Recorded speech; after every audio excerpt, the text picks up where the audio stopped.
when we were taken prisoners of war, our neighbors, both the Arabs and the Armenians, sorry, when we were taken prisoners of war, both our Arab neighbors and the Armenian neighbors stood on their doorstep and cried and kept telling us, God be with you, God be with you. It was very, very touching. But that's how we were, the relations in the old city were outstanding. Not only us, all the communities, there were so many different communities from all over the world. We lived together like one family, and there were also very good relations with the Arabs and Christians. We never had problems.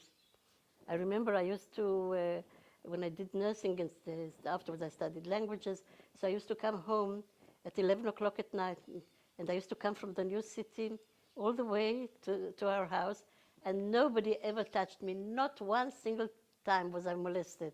And here, if you'll pay me, I won't go out at night on any account alone. What do you want other people to know about Jerusalem? Sorry? What do you want other people to know about Jerusalem? Jerusalem, I think, is the most fascinating place in the world. I've been all over the world thanks to my husband, and I've seen beautiful cities and wonderful cities, and all over the world, the Far East and South America and Europe and all the. But I think there's no other place like Jerusalem, and certainly no other place like the city within the walls. When you come to Jerusalem and you just see the walls, I already get heart palpitations, even today. I always feel that it's something very, very special. And inside the old city, so many different communities lived there. From every part of the world, so many different languages. There were 72 languages. I think they're still spoken in the, I'm not talking only of the Jewish quarter, of the whole of the old city, 72 languages were spoken. But we, as I said before, we had very, very good relations with our neighbors. And for example, I remember that 3 days they didn't do washing. We didn't have drying machines for the washing. So you used to hang it on the roofs. So on Friday, Saturday, and Sunday, nobody did their washing because the Jews on Sabbath, the Christians and Arabs didn't want to do washing on Sabbath. We didn't want to do washing on Sunday, and the others didn't want to do on Friday. So these 3 days, nobody did their washing, so that it won't disturb the people going to the mosque or to the synagogue or to the church. It was wonderful growing up in the old city. And most of our games were in the street. We mingled all the time. So much so, for example, when my sister died, I was sitting Shiva in her house in the old city. And the Armenian patriarch came to pay condolences. I was very, very touched because for him to leave the church and come and pay condolences, and all sorts of Arab neighbors came to pay condolences after all those years. How were your siblings involved during the siege? How? How were your siblings, your sisters involved during the siege? Were they also nursing? I've got one daughter with 5 grandchildren, and we used to go up for every holiday, and especially for Passover and so forth and so on. They are very attached to the family in Jerusalem. My nephew grew up without a father, and my husband was like his father, so he's like my son, and his sister is like my daughter, and we're very, very close to other. And as because my daughter is, I've only got one daughter, she's like their sister. We're very, very close. But not only them, all the family, but especially them. So during 48, how were your sisters involved with the resistance effort? My sisters. What did they do? My eldest sister was married, and she was married during the siege. And I didn't see much of her, but my sister, the second sister, was a year older than me. She, although she wasn't a qualified nurse, but she helped nursing. And the 2 little ones were 8 and 10.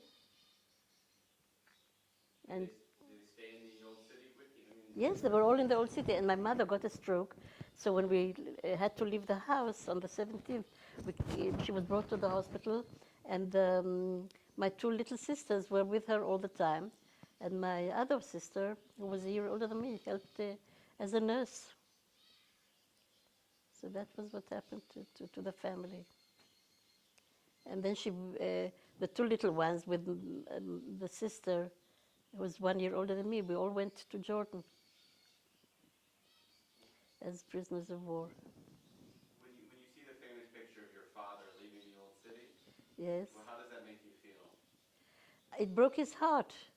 And he never allowed us to have to play music or to sing at home. We moved into a very nice area, and we couldn't go back to the old city. And we moved to Rehavia, which was one of the nicest areas there.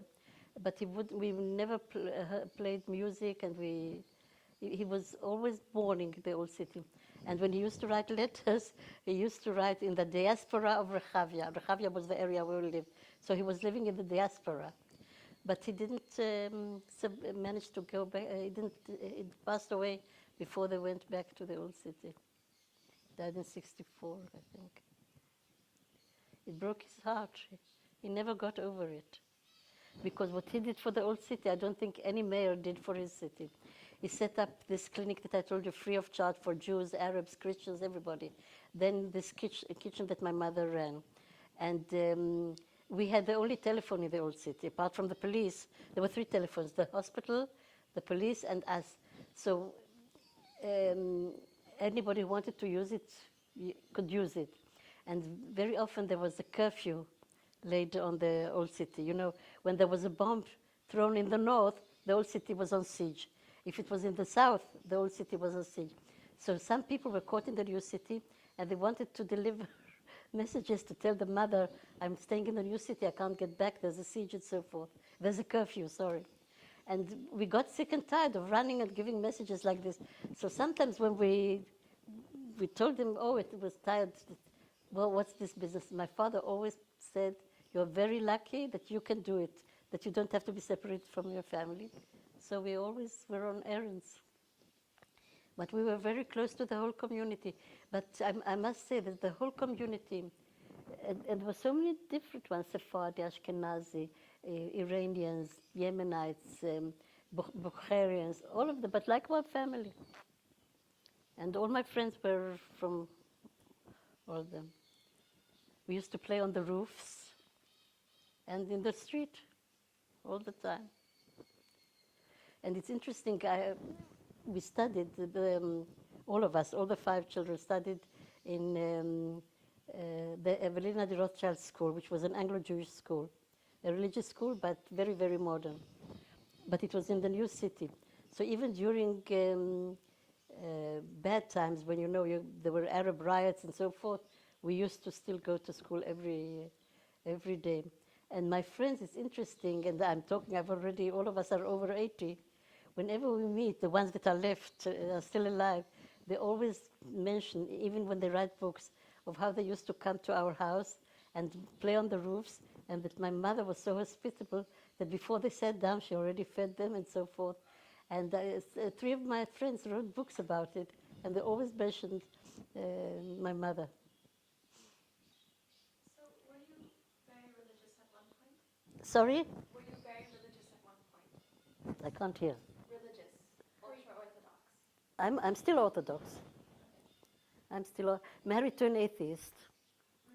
My husband was an atheist, and I'm still Orthodox. I'm not extreme Orthodox like the lunatics. I keep a kosher home. I don't travel on Saturday. But as I said, I'm married to an atheist.